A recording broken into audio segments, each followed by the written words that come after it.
A pleasure to meet all at last, and welcome back once again to HJN Season 5. And so, what we're going to work with for today is number 2691. The subject in question is known as submersibles.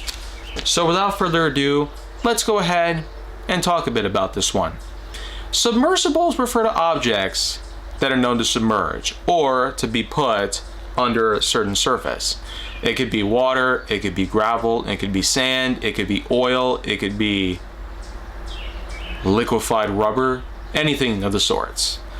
But the thing is that in regards to how submersibles work with our everyday lives, there's the objects that are known to float, and there's the objects that are known to sink.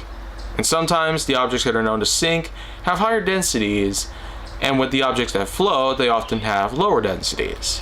Such objects that we know can float, including empty beer cans or light bulbs, anything that might typically have a large pocket of air inside.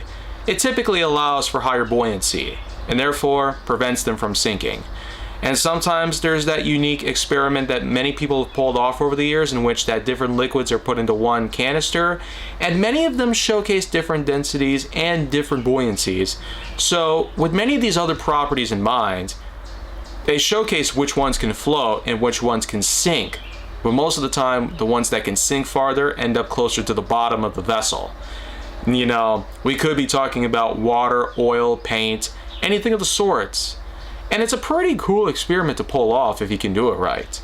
Different liquids with different densities, different consistencies. It doesn't matter how viscous or slick or even dry certain materials may be. There's always the chance that they can sink farther.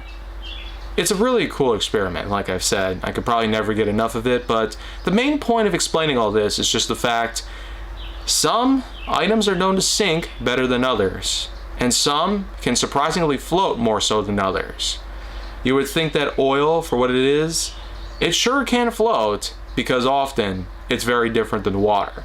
And not only that, but there's also the idea of putting a candle on top of the water, which can be done.